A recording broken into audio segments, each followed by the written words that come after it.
la pregunta es, bueno, ¿qué podemos esperar este año? ¿Qué decisiones puede llegar a tomar el gobierno? ¿Qué consecuencias puede tener? Voy a apelar a un documento del gobierno que hace 72 horas ha pasado no ha tenido mucha notoriedad en los medios, que es un documento del Banco Central de la República Argentina que normalmente a fin de año el banco hace una evaluación de lo que pasó y dice cómo va a actuar en el año siguiente. Le voy a pedir al director si podemos colocar la primera placa, que es, es la carátula de esa que está allí. Objetivos y planes respecto del desarrollo de la política monetaria, cambiaria, financiera y crediticia para el 2023. Allí en ese documento el banco plantea cuál va a ser la política del banco. Es decir, más allá de las declaraciones, más allá de las discusiones sobre un número, sobre si aumentó o bajó la inflación, la tasa de inflación, si hay más o menos dinero en la economía, ahí está la política del banco. Por supuesto, la evaluación que hace de 2022 es digamos, bastante moderado al decir de que, bueno, el impacto, la realidad internacional, los problemas que venimos de la pandemia, etc. Pero digo, ¿qué es lo que dice? ¿Cuál es el objetivo que tiene el Banco Central para el año 2023? Y eso está en la placa número 2 que vamos a poner. Y en esa placa están, yo por supuesto allí los he sintetizado, los 9 objetivos del Banco Central. He puesto 2 en rojo, ¿no? Tenemos, por un lado, el bajar la tasa de inflación, es decir, reducir la tasa de inflación. La otra es mantener el equilibrio externo, es decir, los problemas que todos conocemos que tenemos en el sector externo. Y todos los otros son, yo diría, casi una consecuencia si uno cumple los 2 primeros, que es restablecer la confianza en la moneda local. La idea ahí es generar confianza para que los argentinos no corran en busca del dólar, sostener el crecimiento económico, promover la recuperación del crédito privado, promover el desarrollo del mercado de capitales, preservar la estabilidad financiera, propender una mayor inclusión financiera e impulsar el desarrollo de finanzas sostenibles. Digo, ¿por qué puse en rojo los 2 primeros? Esto es un resumen de lo que dice el Banco Central, que son los objetivos que va a tratar de cumplir. ¿Y por qué pongo en rojo los 2 primeros? Por 2 razones. Porque si uno tiene los 2 primeros, los cumple, los otros casi seguramente se van a poder cumplir. Ahora, son los 2 que son el principal problema que el gobierno no logra encontrar, digamos, las decisiones que lo superen, que superen esos problemas. Digamos, el ministro Massa, desde que asumió, planteó que iba a tratar de bajar la inflación y que iba a tratar de resolver el problema del sector externo. Ahora, en realidad si uno mira, puede ser que el final del año haya sido un poco mejor de lo que algunos colegas de la profesión, de mi profesión, han anunciado muchas veces. Yo suelo decir siempre, lo hemos dicho acá, lo hemos dicho durante todo el año pasado, que aquellos que anunciaban los viernes que el apocalipsis llegaba el lunes se equivocaban. Que eso significa subestimar los instrumentos de política económica que tiene aún un gobierno que tiene poca credibilidad, aún un gobierno que enfrenta unas distorsiones en la economía tan grandes que se reflejan en una variación del nivel general de precio realmente impensada. Terminamos el año con a lo mejor el 94-95%. El jueves de la semana que viene, no de el jueves de la semana que viene, vamos a conocer el índice de diciembre y vamos a llegar a que, bueno, en el año, este gobierno que recibió una inflación alta de Macri, del 50%, la multiplicó por 2. Pues estamos casi en el 100. Entonces, por eso digo, esos 2 objetivos. El primero es el tema de la inflación. Lo hemos dicho, Ricardo, y se ha verificado que los precios, esta idea de precios justos, esa idea iba a funcionar durante algún tiempo. Funciona un mes, funciona 2, 3, y después va generando tensiones que hay un momento en que deja de funcionar y de nuevo se dispara la tasa. Y con relación al sector externo, en realidad el gobierno argentino ha cumplido con el Fondo Monetario Internacional la meta que parecía compleja, que era la de aumentar las divisas por lo menos en 5.000 millones aproximadamente de dólares. Bueno, lo ha hecho eso. ¿Cómo lo hizo? con aquellas medidas de darle un tipo de cambio especial a los exportadores de soja, ¿no? Y que funcionó el soja 1 y funcionó un poco el soja 2, y bueno, ahí recompuso un poco las reservas. Pero tiene por delante un trimestre, que es el que empieza hoy, en el cual la disponibilidad de divisas obviamente cae hasta que entren los de la futura exportación, digamos, importante, que va a ser por allá por marzo, por abril. Que va a ser mucho menor. Que va a ser menor. A lo estimado. Exactamente, porque además tenemos un problema que vamos a tener un nivel, una cantidad producida, es decir, una cosecha mucho menos importante como consecuencia de factores de clima, es decir, por la sequía, sin lugar a dudas va a estar afectado, y eso no está compensado por los mejores precios. Claro. Entonces allí va a haber un problema.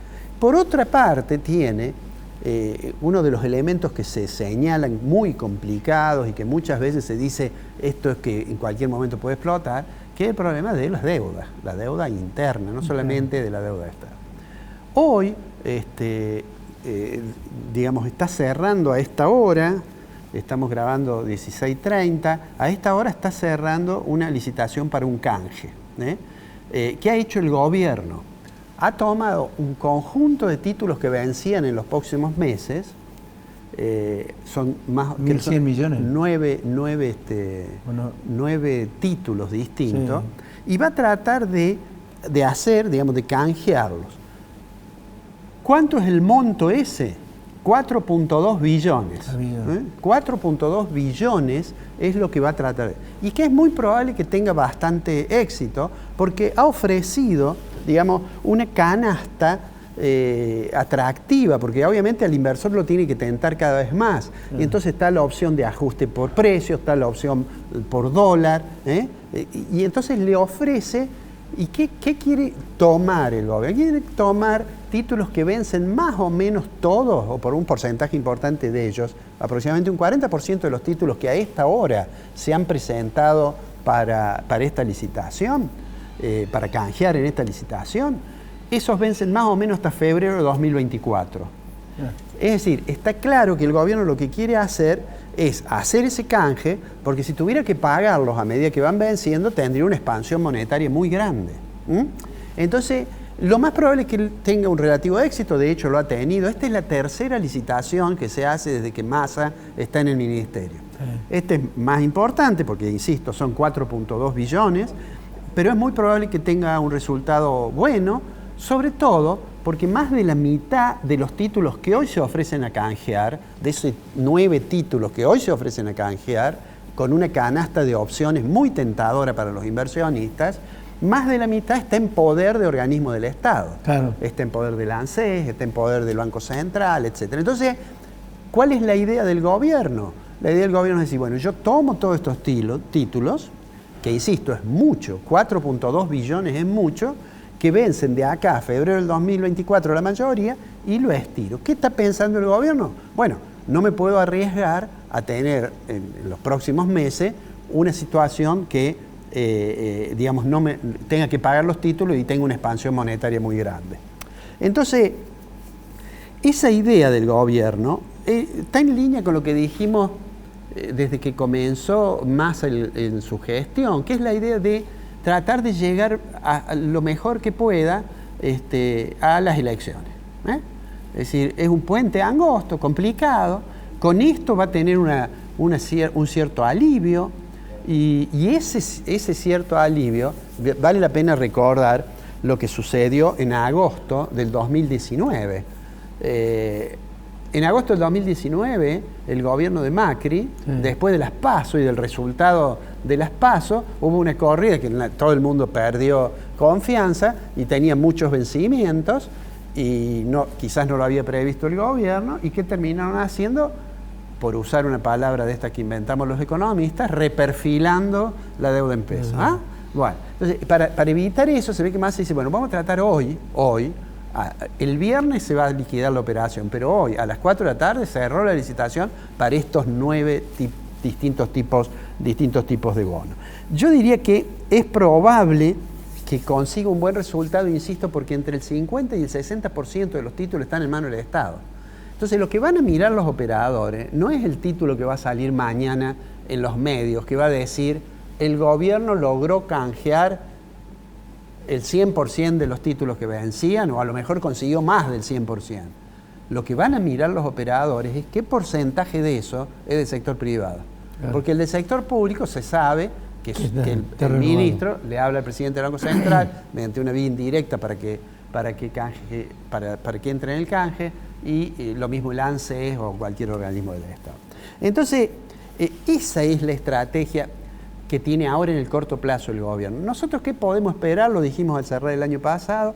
La tasa de inflación va a volver a ser una tasa muy alta porque es el reflejo de otras distorsiones.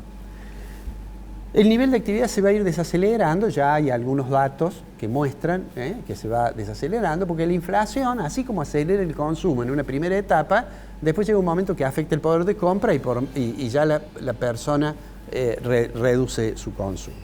A eso, y lo vamos a ver más claramente a eso, cuando estos éxitos relativos del programa de precio justo, yo siempre digo esto de precio justo tiene una cierta aroma escolástica, ¿no? A la discusión medieval del precio justo, ¿no?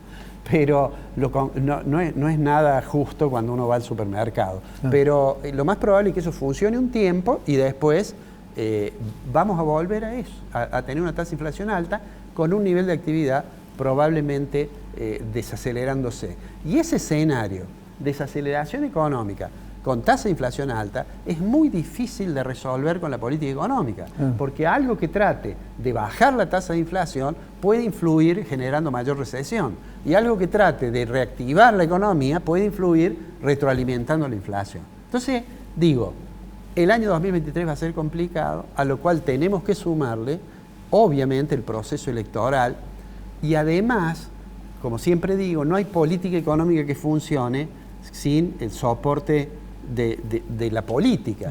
Y si hay algo que el gobierno tiene problema es que ya nadie le cree y tiene una crisis política a la coalición gobernante que ya no la puede ocultar. Para resumir, a todo esto, Ricardo, tenemos que sumarle algo que vas a hablar con el doctor Antonio María Hernández, que es el problema institucional.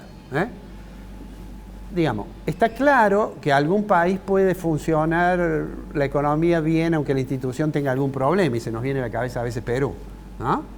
Ahora, lo que está claro es que si la economía está mal y las instituciones van deteriorándose, es muy difícil, por no decir imposible, que la política económica funcione.